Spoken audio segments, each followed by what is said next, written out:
Bonjour et bienvenue à Mediapart. Nous vous proposons aujourd'hui un entretien plus que jamais d'actualité avec l'écrivain et avocat François Sureau. Bonjour. Bonjour. Vous venez de publier aux éditions Gallimard, c'est la collection Tracts, Sans la liberté, un texte en défense des libertés publiques. Et vous vous attaquez aux gouvernants qui ne cessent de les réduire pour des effets à minima contestable. Je vous interroge avec ma collègue Hélène Salvi qui suit l'exécutif pour Mediapart. Alors avant qu'on rentre dans le vif du sujet, pour celles et ceux qui ne vous connaîtraient pas bien, essayons de vous situer un peu, mais c'est vous qui allez vous situer tout seul, notamment politiquement. On vous a dit dans la presse, tantôt proche de François Fillon, tantôt proche de Macron. Le Monde a même titré « La mauvaise confiance d'Emmanuel Macron ». Est-ce que tout ceci est juste, faux, complexe ? Quand je suis avec des gens de droite, j'ai tendance à être très à gauche. Quand je suis avec des gens de gauche, très souvent, surtout ceux de la gauche sociétale, entre guillemets, j'ai tendance à être très à droite. De manière générale, je suis probablement, culturellement, un homme de droite qui a toujours voté à gauche. Voilà. À peu près toujours. Mais culturellement, un homme de droite... Ça veut dire quoi, culturellement, un homme de droite ? Ça veut dire que mon pessimisme est assez grand sur la nature humaine et que, au fond, je ne suis raisonnablement peu confiant dans la capacité des institutions à l'améliorer. Ça, c'est la partie droite. En revanche, la partie gauche, c'est que je préfère un désordre à une injustice. Ce qui fait qu'en fait, je suis alternativement, bon, je viens par là, je suis alternativement un homme de droite et un homme de gauche, parce que je pense que l'alternance est la seule manière de résoudre le dilemme de la société politique née de la Révolution française. Alors, pour en revenir à quelque chose, pour le coup, plus d'actualité que la Révolution française, il y a eu un hommage qui a été rendu mardi matin aux victimes de l'attaque de la préfecture de police de Paris. Et à l'occasion de cet hommage, il a eu une expression qui finalement résonne un petit peu avec votre livre. Il a dit, il a expliqué vouloir bâtir, je cite, une société de la vigilance. Qu'est-ce que ça vous inspire, cette expression-là ? Ça m'inspire la crainte face à ce qu'on voit se produire depuis pratiquement 20 ou 30 ans et dont le gouvernement actuel et l'exécutif actuel ne sont qu'une des dernières manifestations, qui est une manière de se défausser sur les impératifs de sûreté, qui sont des impératifs constitutionnels, sur la société entière, par la promotion d'une attitude de pensée et de parole qui en réalité vise à fabriquer une société du soupçon au lieu de se concentrer sur ses activités propres. Je vous donne plusieurs exemples, mais ça ne date pas d'hier, ces trucs-là. L'un des éléments très caractéristiques des systèmes sécuritaires auxquels on assiste depuis 20 ou 30 ans, c'est en réalité le transfert de responsabilité d'une classe politique déficiente qui, au fond, ne fait rien de ce qu'elle devrait, fait tout ce qu'elle ne devrait pas faire. Ça donne quoi, concrètement ? Pour partir de ce qui a donné lieu à la société de vigilance, il n'y a pas de société de vigilance qui tienne.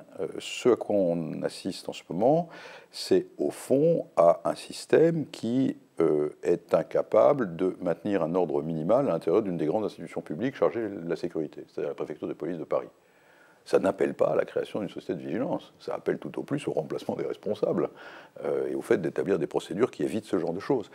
Ce transfert, en quelque sorte hystérique, d'une responsabilité politique ou administrative qui n'entraîne jamais de sanctions particulières, vers une responsabilité de l'ensemble de la société qui l'inquiète et l'incite progressivement à rentrer dans l'espace sécuritaire, est quelque chose que je trouve extrêmement blâmable. Mais c'est quelque chose qui se produit continuellement depuis 10 ou 20 ans. À l'époque où le président Sarkozy faisait varier le code pénal chaque année pour le durcir et supprimer les garanties, en même temps, introduisant ainsi l'espace public tout entier dans une société du soupçon où les garanties individuelles n'ont pas lieu, en même temps, il supprimait 14 compagnies de gendarmes mobiles et 8000 postes de maintien de l'ordre. Ce transfert irresponsable est le transfert dans lequel nous vivons pratiquement continuellement depuis 20 ans. Alors, justement, c'est le sujet de votre livre. Vous parlez de cette augmentation comme ça du code pénal presque à chaque fait divers. Hein. On sait que sous Sarkozy, c'était très prégnant, ce réflexe-là. Mais alors, comment on fait quand même le pouvoir actuel répond en arguant justement de la violence qui existe dans la société, même quand il s'agit de manifestations, en disant, ben voilà, il y a des gens qui cassent, il y a des gens qui manifestent alors qu'ils ne devraient pas le faire, qu'ils n'ont pas prévenu. Quel contre-argument on peut leur opposer ? Il y en a plein. D'abord, m'accable un peu l'idée généralement répandue selon laquelle, Au fond, les garanties individuelles, les droits, les machins, tout ça, ça va quand tout se passe bien, mais quand tout va mal, on bazarde ce truc à la rivière. Notre système civilisé, notre système d'état de droit, a été pensé précisément pour éviter ça. Donc je crois qu'il faut absolument éviter de tomber dans le piège consistant à dire, puisque vous êtes un fanat des garanties individuelles et des libertés publiques, alors vous êtes prêt à faire bon marché de la vie et de la sécurité de vos compatriotes. C'est tout à fait inexact, pour une foule de raisons. La première raison, c'est que la diminution des garanties, si elle répond à une demande absolument constante des forces répressives depuis 20 ans. Moi, j'appartiens à une génération qui n'a jamais cessé de voir la police s'opposer à la présence de l'avocat en garde à vue. Et il n'était pas question de terrorisme, si vous voulez. Donc c'est un mouvement extrêmement long. La diminution des garanties est, on le sait, absolument sans rapport avec l'efficacité de la répression. Les pays qui ont l'habeas corpus n'ont pas un taux d'élucidation des crimes et délits inférieur, il est plutôt supérieur à ce qu'on trouve en France. En réalité, la pression à la diminution des libertés publiques, la pression à l'affaiblissement des garanties individuelles est une tradition française très ancienne de contrôle administratif et répressif sur la société. Alors elle s'alimente de la pédophilie, de la fraude fiscale, du terrorisme, des discours de haine, de ce qu'on veut, mais notre rêve, c'est le gouvernement de la société par des préfets inspirés par la forme moderne de l'ordre moral. Bon, et c'est comme ça, donc il ne faut pas se leurrer là-dessus. Ça, c'est un problème absolument général. Puis après, il y a une deuxième réponse, c'est de dire en quoi est-ce que l'ordre public français ne permet pas de répondre aux atteintes les plus graves. Parce que personnellement, je ne suis pas totalement un anarchiste. C'est-à-dire que la liberté de manifester me paraît également atteinte par des types qui viennent manifester avec des boules de pétanque pour les lancer dans les commerces. Ce n'est pas l'idée que je me fais de la liberté de manifester dans une démocratie. Mais à ça, il y a des réponses. Et ces réponses, elles ont été absolument données par le droit public français depuis les années 30. Elle consiste simplement à dire que, dans le cas où il y a des risques de troubles à l'ordre public, le préfet peut interdire sous le contrôle du juge de l'excès de pouvoir une manifestation sur la totalité du territoire, enfin du territoire en question. Puis si ensuite des gens viennent manifester malgré l'interdiction, eh ben, on les arrête, on les condamne, et ça ne me choque pas du tout. En revanche, sous couvert de ce risque d'émeute, que mettons en place, et c'est là où il faut s'y arrêter, on met en place quelque chose de très dangereux qui est le filtrage individuel du manifestant. Le filtrage individuel du manifestant, le fait de dire, vous avez une sale gueule, on pense que vous allez lancer des boules de pétanque, on n'est pas sûr que vous en ayez, et puis d'ailleurs, vous en avez lancé la semaine dernière, et donc vous, on va vous interdire de manifester. Ça, c'est la remise des libertés constitutionnelles entre la main des agents du gouvernement. Encore une fois, c'est pas nouveau, c'était déjà le cas en 1830, ça a toujours été le cas au cours du XIXe siècle, c'est une pression permanente à l'affaiblissement des libertés, qui se fonde toujours sur cette idée que, au fond, si on n'est pas pour la diminution des libertés, ça veut dire qu'on est favorable au bordel. Eh ben, c'est pas vrai du tout. C'est pas vrai du tout. Et j'ajoute même que je suis inquiet de cette attitude. Pourquoi ? Parce que je crois que la seule manière de maintenir... Pascal le dit très bien dans les pensées, je trouve que Pascal est un des penseurs politiques les plus profonds qui soit. La question est ultimement celle de l'assentiment public aux institutions. La seule manière de maintenir l'assentiment public aux institutions, c'est-à-dire la paix civile à laquelle les répressifs en général sont attachés, c'est cette idée que l'ordre doit être légitime. Cet ordre ne peut pas être légitime s'il ne se fonde pas sur l'exercice par le citoyen de ses libertés constitutionnelles. C'est bien ce que dit la déclaration. Parce que sans ça, l'ordre n'est pas légitime, c'est autre chose que l'ordre. Et donc, au fond, la seule manière de pouvoir maintenir l'ordre face à des émeutiers, face à des terroristes, face à tout ce qu'on veut, dès lors que cet ordre est démocratique, est de se montrer extrêmement ferme sur les libertés constitutionnelles. Et c'est d'autant moins gênant qu'on sait bien que l'exercice des libertés constitutionnelles ne constitue aucunement un obstacle à la répression. Vous dites que c'est un phénomène ancien. On l'a vu effectivement quand même ressurgir dans l'actualité, notamment au début de l'année 2019 avec la loi anti-casseurs que vous avez dénoncée, dont vous avez dénoncé à peu près tous les dispositifs qu'il mettait en place. Moi, j'aimerais comprendre ce que ça traduit politiquement. Pourquoi on comprend la volonté des gouvernements successifs, et y compris l'actuel, de vouloir réduire nos libertés. Pourquoi ils font ça? Est-ce qu'en clair, c'est un signe de faiblesse? Est-ce qu'ils ont peur de quelque chose? Pourquoi ils font ça? Alors, avant de dire ça, et non pas par une tendresse excessive à l'égard du gouvernement, mais je crois simplement par honnêteté intellectuelle, je me suis posé la question en écrivant ce petit tract. Les amis de la liberté ont très souvent l'attitude absolument classique consistant au fond à se poser en défenseur de la liberté face à un État qui voudrait les réduire. Maintenant, tout État veut réduire les libertés. Tout État. C'est son travail, c'est comme ça qu'il est fait. Il tend, comme le dit très bien Cabanis quand il parle du sacre de l'empereur dans un texte magnifique, le gouvernement tend à l'efficacité et la liberté est plutôt un facteur de bordel qu'un facteur d'efficacité en général. Donc tout gouvernement tend à la réduction des libertés. C'était la pensée du XVIIIe et elle est exacte.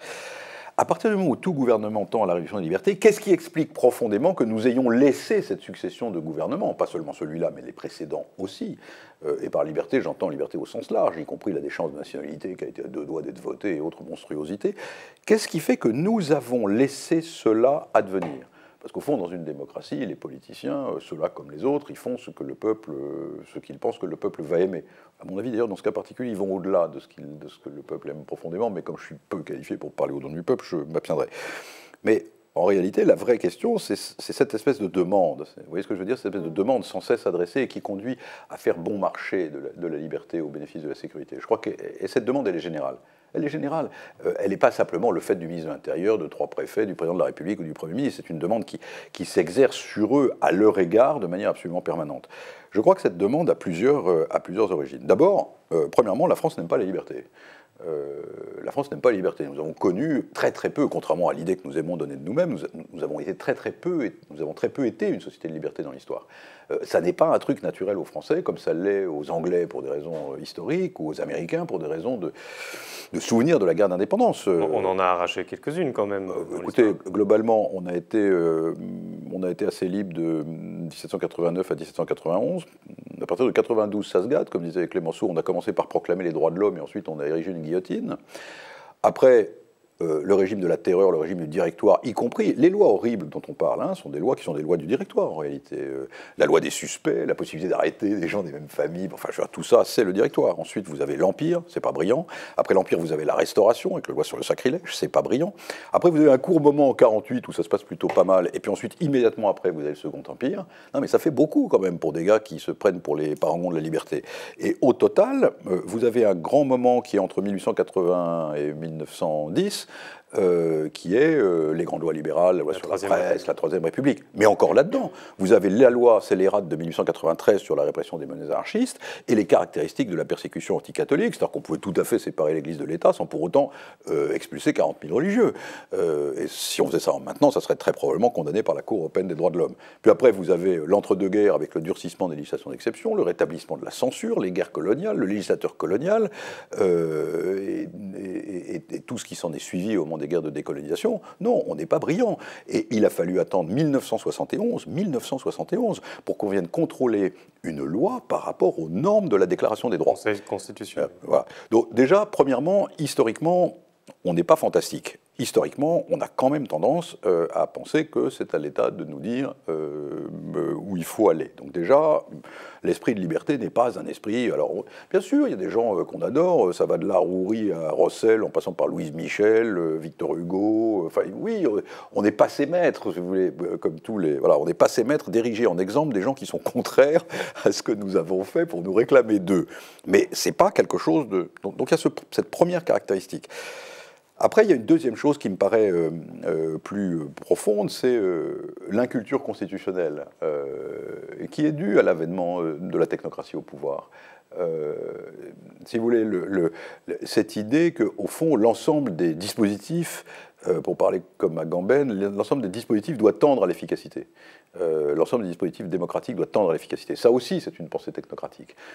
La pensée libérale, au sens du libéralisme politique, la pensée libérale traditionnelle, est une pensée qui, au contraire, place l'idéal de la société bonne et du progrès moral et politique de la société dans son ensemble, avant l'idée de la pure efficacité technique. Et cette idée de la pure efficacité technique, on voit bien comment elle est adverse ou rebelle à toute idée de contradiction. Par exemple, quand vous dites à un responsable, écoutez, franchement, je préfère qu'il y ait quelques vitrines brisées plutôt que le gouvernement ait, sur la longue période, la possibilité de choisir les manifestants qui lui conviennent, il recule avec un mouvement d'horreur.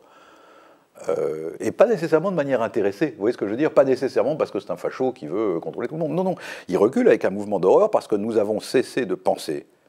Et c'est là où je vais en venir, c'est mon troisième point, nous avons cessé de penser, ce qui est pourtant, à mon avis, l'une de nos caractéristiques fondamentales, que la contradiction, y compris en ce qu'elle peut déboucher sur l'émeute ou sur des choses violentes, que j'aime pas plus que tout le monde et qui doivent donner lieu ultérieurement à une répression pénale, mais qui ne doivent pas servir de prétexte avant pour empêcher les manifestations.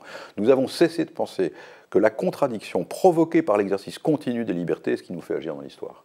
Nous avons cessé de le penser. Et ça c'est ma source principale d'inquiétude.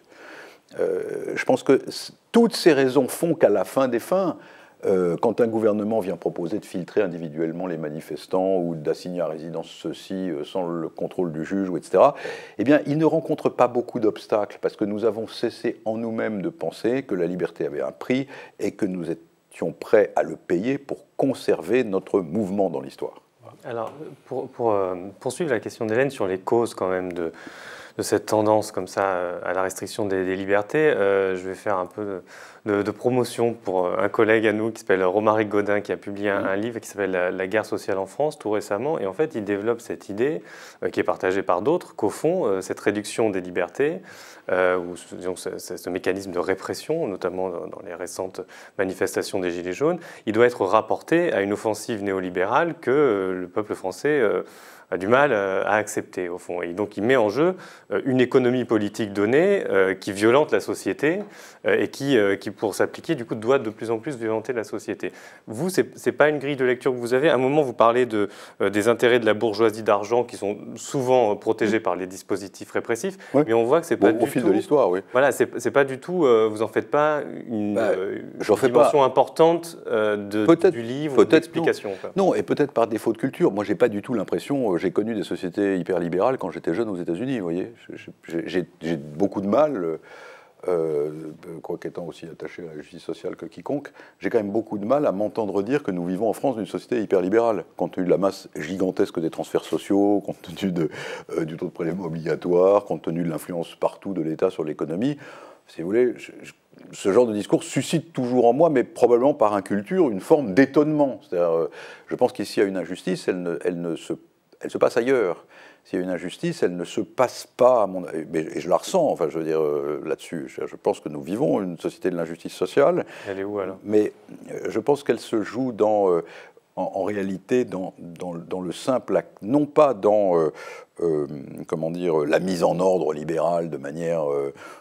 classique au sens du 19e, je supprime le code du travail, je renvoie les enfants de 15 ans dans les mines.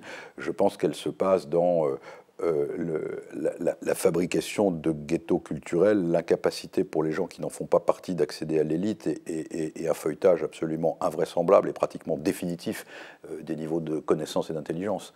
Mais ça, c'est donc l'effet des niveaux de diplôme sur les destins sociaux. Oui, et pour moi, c'est ça, quand je me promène en France, c'est ça qui me frappe plus que la description d'une société hyper libérale que je ne vois pas beaucoup, quoi.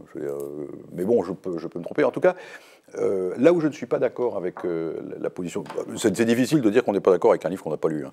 Mais là où je ne suis pas sûr d'être d'accord avec la position, c'est que... mais peut-être que ma position est différente et plus politique ou plus constitutionnelle. Moi, ce qui me semble, c'est que on n'est pas en train d'assister à un ajustement répressif corollaire d'un ajustement libéral. On est simplement en train d'assister à un des nombreux épisodes de cette espèce de mouvement absolument permanent vers le contrôle social qui a été décrit par Simone Veil comme par les communards, d'ailleurs, enfin je veux dire par tout le monde depuis le XIXe siècle, comme par les anarchistes, comme par Guérin, qui sont probablement ceux qui ont vu ça de manière la plus pertinente. Un mouvement absolument permanent où en réalité, face à chaque difficulté, nous voyons l'État comme une sorte de tiers neutre auquel on peut absolument se remettre, alors que l'État est variable, a des intérêts qui lui sont propres.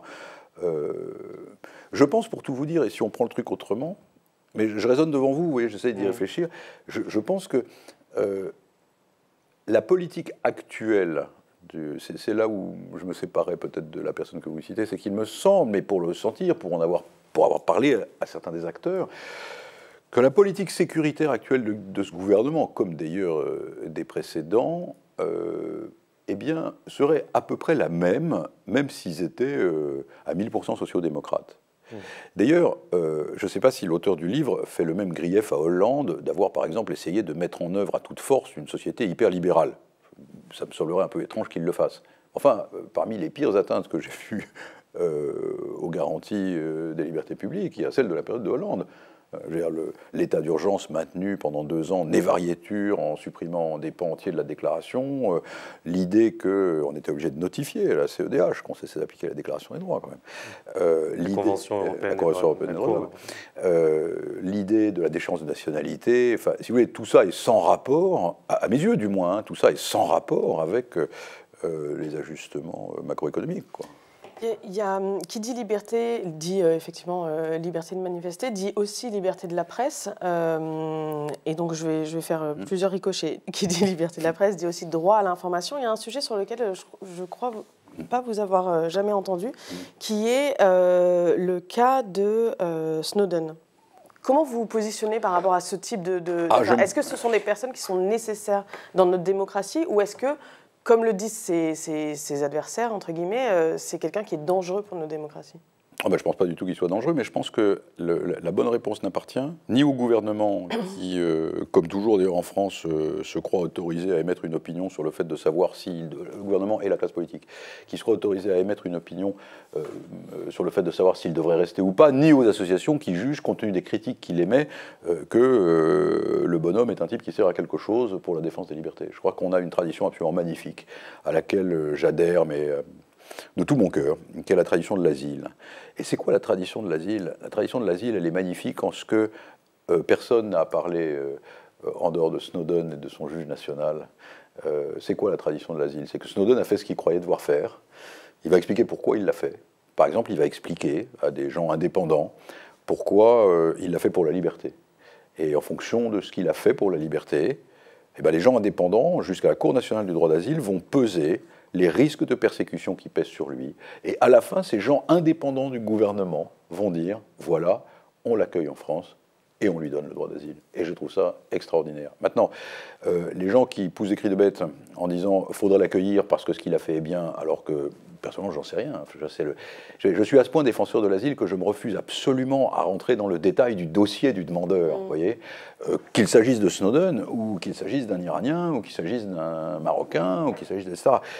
Je suis frappé que par une espèce d'ethnocentrisme incroyable, à chaque fois qu'il est question d'un demandeur d'asile, connu ou inconnu, blanc ou pas blanc, eh bien, tout le monde se met à parler à sa place en disant « à celui-là, il faut le donner, à celui-là, il faut le refuser ». Je trouve que vraiment la grandeur de la tradition asilaire de la France, qui est d'ailleurs mise à mal par tous les gouvernements depuis 30 ans de manière absolument continue, c'est que quelqu'un qui croit s'être battu pour la liberté vient nous voir. Et c'est ni les assos ni le gouvernement qui décident. Je trouve ça extraordinaire. Alors justement, vous m'offrez une transition parfaite. Il y a un autre sujet qui a été remis au goût du jour dernièrement par le président de la République, qui est le sujet de l'immigration. Je sais que c'est un sujet auquel vous vous intéressez aussi. La question de l'asile, évidemment, et puis plus largement celle de l'immigration. Emmanuel Macron, devant les parlementaires de la République En Marche, je pense que ça ne vous a pas échappé, a récemment opposé ce qu'il a appelé les bourgeois, il a même parlé de partis bourgeois, aux classes populaires. Et c'était sa façon à lui, finalement, d'aborder l'immigration, de dire vous, les bourgeois, vous ne voyez pas les classes populaires. Comment vous avez-vous perçu les propos qu'a tenus ce jour-là le président de la République, et plus largement, quel regard vous posez sur le fait qu'il veuille à ce point réintroduire au cœur du débat public ce sujet aujourd'hui ?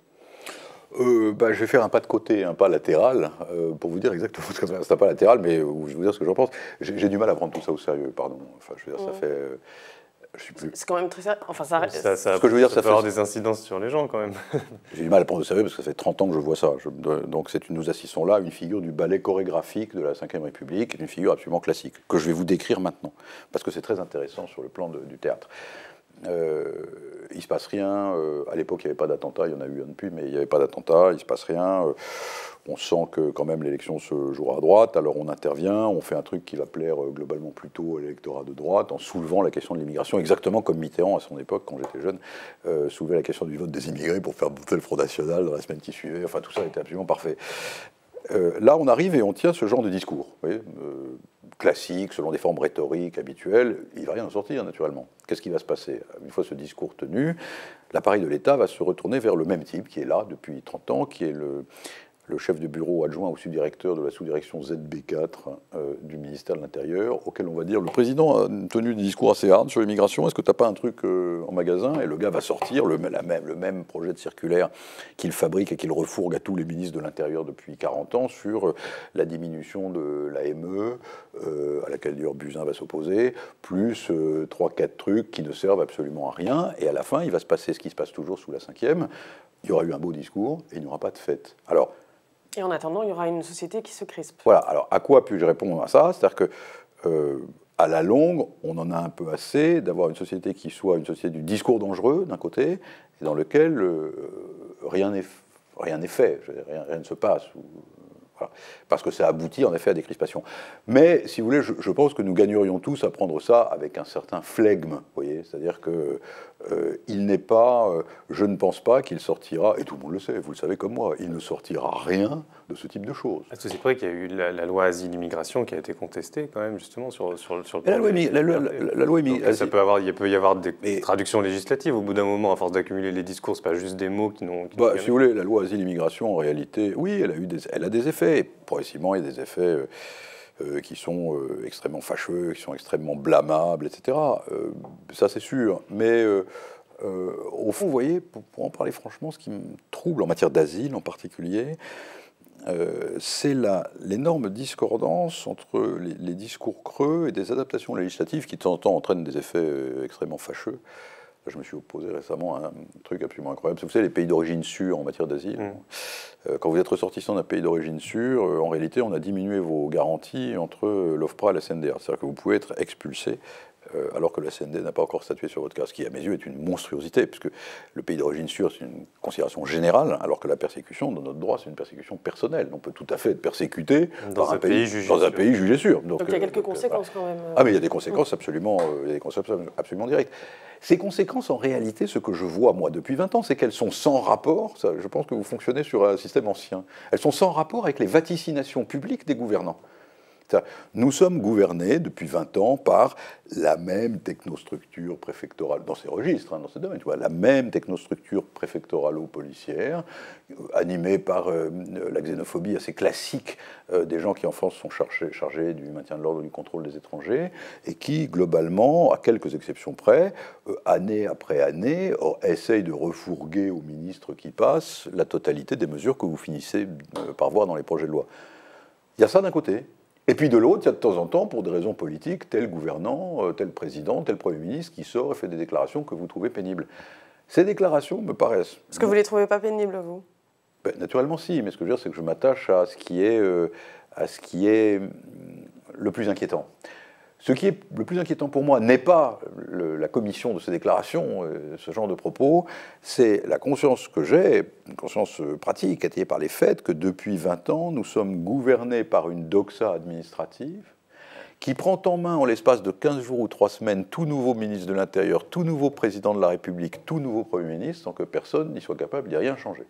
Et dans une situation où le contrôle parlementaire est pratiquement nul.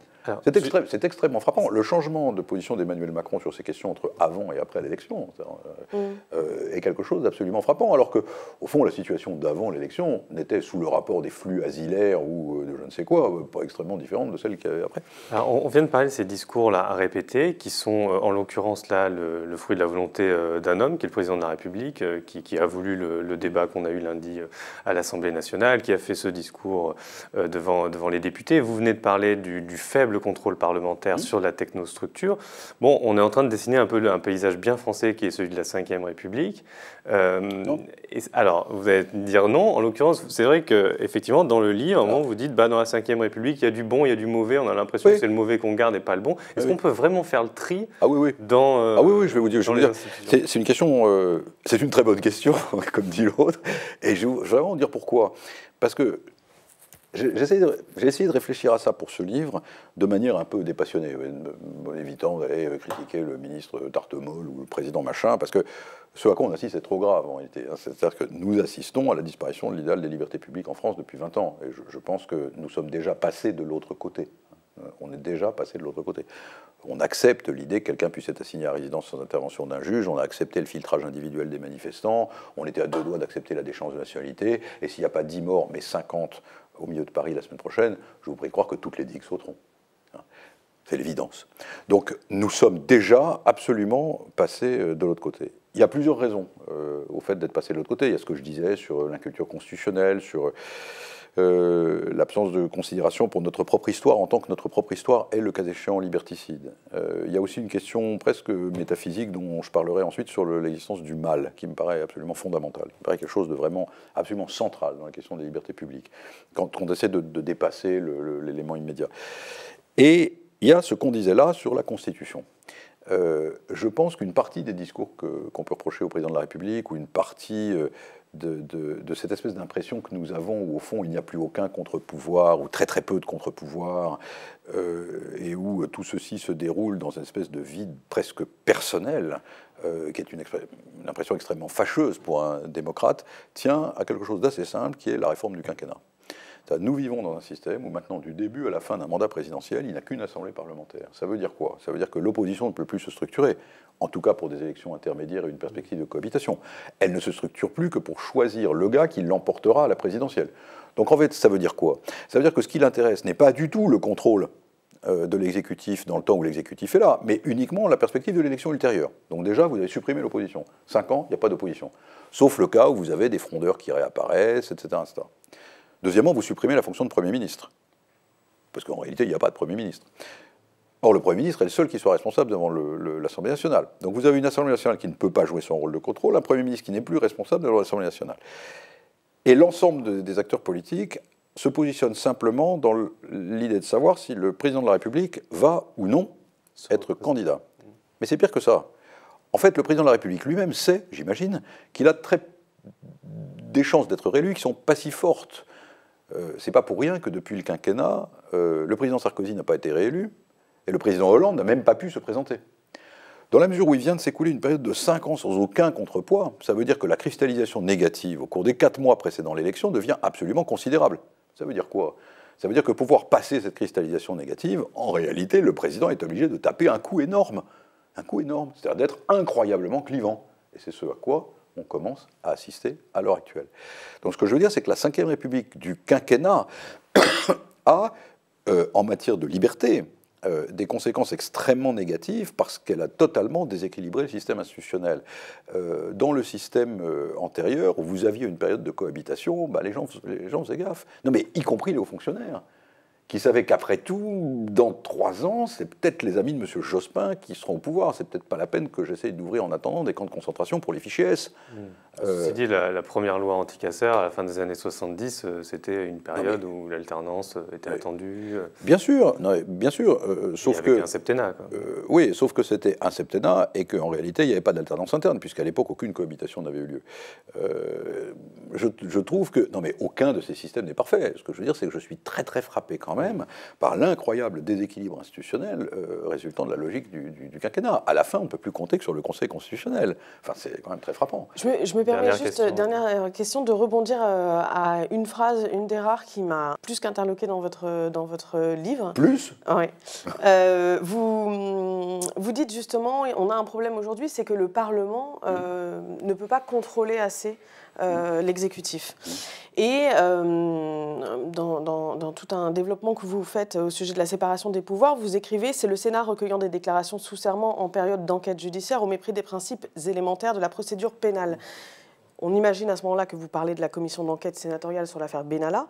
Et là où il y a eu énormément de débats entre constitutionnalistes à ce moment-là, je crois savoir que vous étiez plutôt du côté de ceux, et d'ailleurs c'est ce que confirme cette phrase, qui pensent que cette commission d'enquête sénatoriale n'était pas évidente.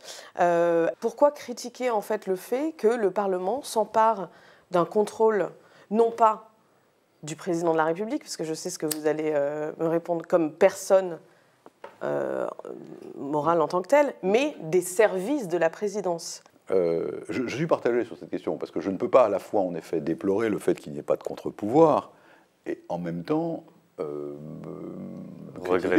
critiquer celui qui s'érige en contre-pouvoir. En revanche, on est tombé dans le seul cas là où je le regrette quand même, parce qu'il s'agit des droits individuels. Parce qu'il s'agit de droits individuels. On ne peut pas, On ne peut pas, à mes yeux, et je pense que si le règlement du Sénat était passé devant le Conseil constitutionnel, compte tenu de sa jurisprudence, il aurait été annulé pour cette raison, on ne peut pas exiger un serment de quelqu'un qui est sous le coup d'une instruction pénale ou susceptible d'être sous le coup d'une instruction pénale. Car il doit pouvoir protéger ses droits. Il doit pouvoir refuser de s'incriminer. On ne peut pas exiger le serment de quelqu'un qui est susceptible de passer devant un juge. Alors ça, c'est un truc basique. Ça existe en Angleterre depuis 1689. Alors, dans tous les autres cas, vous voyez ce que je veux dire, le fait que M. Tartemol ait menti, que le préfet machin ait déconné, j'ai aucun problème. Mon problème pose simplement sur la possibilité de ne pas s'incriminer de la part d'une personne susceptible de faire l'objet d'une instruction judiciaire. Parce que ça, c'est vraiment, alors là, pour le coup, vraiment ce qu'on a voulu créer avec la Déclaration des droits. C'est vraiment un des 2 ou 3 principes fondamentaux de la Déclaration des droits. Je ne suis pas prêt à le sacrifier, au motif qu'il faudrait rétablir un équilibre constitutionnel. Vous voyez ce que je veux dire ? Je ne suis pas prêt à sacrifier une garantie de la personne au motif qu'il faudrait rétablir un équilibre constitutionnel. J'ajoute que j'aimerais que la question des garanties de la personne transcende tout à fait cette question, et je ne suis pas prêt non plus à tresser des couronnes à la commission des lois du Sénat, dont le président, vous vous en souvenez, immédiatement après la déclaration d'inconstitutionnalité sur la consultation des sites djihadistes, l'avait réintroduite en commission mixte paritaire au mépris de la jurisprudence constitutionnelle. Donc si vous voulez, le Sénat fait de la politique, je ne le lui reproche pas, je préfère qu'il fasse de la politique comme contre-pouvoir parce que je trouve ça nécessaire.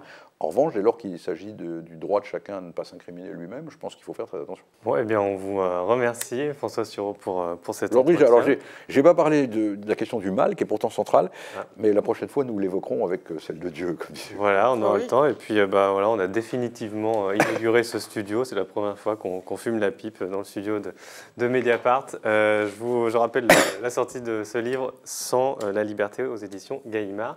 Et puis, pour toutes les autres vidéos de Mediapart, il y a notre site, bien sûr, et la chaîne YouTube du journal.